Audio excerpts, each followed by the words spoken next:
তাদের যে রিফর্মের জন্য যে আকাঙ্ক্ষা, যে তাদের ইচ্ছাগুলো তারা ব্যক্ত করেছে কিন্তু দেয়ালে দেয়ালে। এই ঢাকার শহরের ছেলেমেয়েরা, সারা বাংলাদেশের ছেলেমেয়েরা, আপনি যেখানেই যান ঢাকা শহর মানে সারা দেশের দেয়াল কিন্তু কখনো এত বেশি মানে কালারফুল ছিল না। তো এই জিনিসগুলো আমরা অনুরোধ করবো যে পিপল কি চায় সেটা কিন্তু ওভারলুক করা হচ্ছে এবং এখানে রিফর্মের প্রশ্নটা আসছে। আমি কয়েকটা কথা বলবো যেহেতু সময় খুব কম।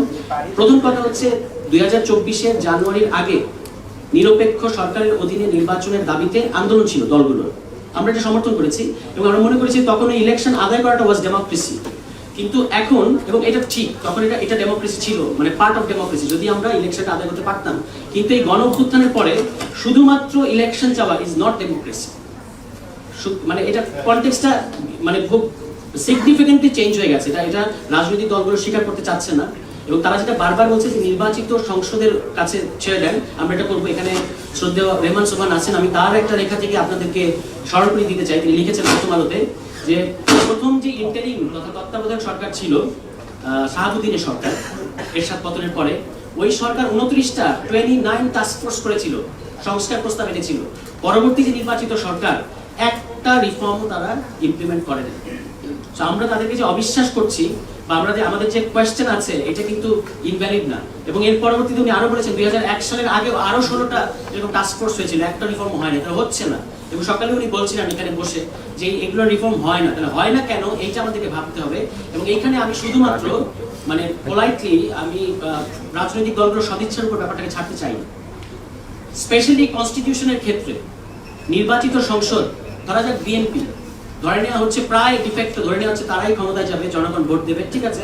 যদি আমি মনে করি এবারের ইলেকশনে শ্রীলঙ্কার মতো ঘটনাও ঘটতে পারে, ভোটার তো একেবারে সুইং, মানে এইবারের ইলেকশনের কনটেক্সট খুবই আলাদা। মানে নতুন দল যদি ঠিকমতো আসতে পারে, কি ঘটবে, শ্রীলঙ্কার মতো কিছু ঘটবে কিনা আমরা এখনো জানি না। তবু ধরে নিলাম তর্কের খাতিরে যে বিএনপি মানে লাইকলি আসতে যাচ্ছে, তাদের 62টা সংস্কার প্রস্তাব আছে, তারা এটা সংসদে করতে চায়, আমরা অ্যাপ্রিসিয়েট করি। অন্য কোনো দল যখন 2/3 দিয়ে সংসদে যাবে, তারা ওই 62টা সংস্কার প্রস্তাব বাতিল করে নিতে পারবে। দ্যাটস দ্য প্রবলেম অফ, আপনি যদি পার্লামেন্টে গিয়ে যখন এই রিফর্মের কথা বলা হয়, কনস্টিটিউশন রিফর্মের কথা বলা হয়, এটা হচ্ছে তার প্রবলেম যে আপনার কাছে 2/3 থাকলে ইউ ক্যান ডু এনিথিং। এবং এই 2/3 আসলে লেস দেন 40% ভোট, টোটাল ভোটারেরও 40% না, যারা ভোট দিচ্ছে তাদের মধ্যে থেকে যারা 40%। আপনি বাংলাদেশ ইলেকশন দেখেন, 40%-এর বেশি কিন্তু কেউ কখনো ভোট পায় নাই, মানে খুব কম। এরকম এত কম মেজরিটি নিয়ে, এত কম কনসেনসাস নিয়ে আপনি বাংলাদেশের কনস্টিটিউশনের ক্যারেক্টার বদলে দিয়েছে তারা বারবার, একবার তত্ত্বাবধায়ক সরকার ব্যবস্থা আনে আবার বাদ দেয়, ইত্যাদি ইত্যাদি। এই কারণে আমরা বলেছি যে এই যে এখানে আমি অ্যাপ্রিসিয়েট করি মিস্টার হাসানকে, উনি বলেছেন যে ইরিভার্সিবিলিটি অফ রিফর্ম।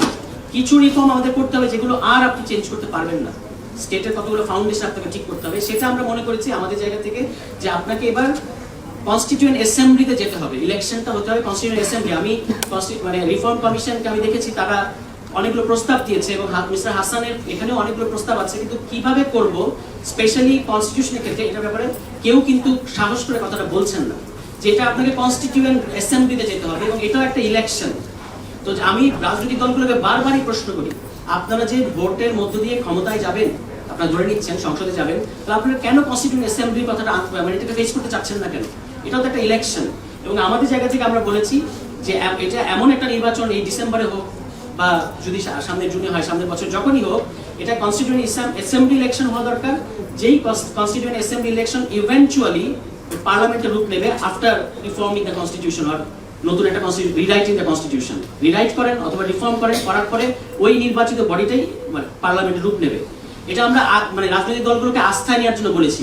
আসলে কিন্তু রোডম্যাপটা দুটো ইলেকশনের, প্রথমে কনস্টিটিউয়েন্ট অ্যাসেম্বলি ইলেকশন, তারা কনস্টিটিউশন বানাবে, তারপর সেই কনস্টিটিউশনের অধীনে সংসদ নির্বাচন হবে, এগুলো দুটো ইলেকশন।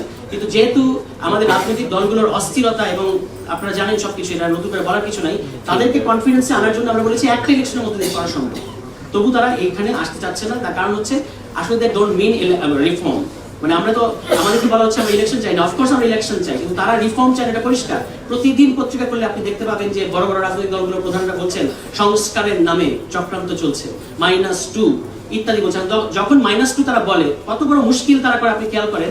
তারা দেখাতে যায় যে আওয়ামী লীগ হচ্ছে ভিকটিম, -2 মানে আওয়ামী লীগকে ইতিমধ্যে মাইনাস করা হয়েছে, তার মানে আওয়ামী লীগ হচ্ছে victim of the situation. Is it? এটা তো না। তো এই কারণে আমরা রাজনৈতিক দলগুলোকে তারা তাদের টোটাল পলিটিক্যাল আন্ডারস্ট্যান্ডিং এর মধ্যে গণ অভ্যুত্থান ব্যাপারটা আমরা দেখি না। তারা 90 গণ অভ্যুত্থানকে রেজিম চেঞ্জে সংকুচিত করেছে, এবারও তারা গণ অভ্যুত্থানটাকে রেজিম চেঞ্জের মধ্যে সংকুচিত করতে চাচ্ছে। যে আপনার শুধু ট্রান্সফার অফ পাওয়ার। তাহলে আমরা এত কিছুর পরে 33 বছর কাটলো, কেউ কথা রাখলো না, রাজনৈতিক দলগুলো কথা রাখে নাই, 90 পরে এত 34 বছর কাটলো, এত কিছু আমাদের চোখের সামনে, তবু কেন আমরা মানে এখন এটা মানতে চাচ্ছি না?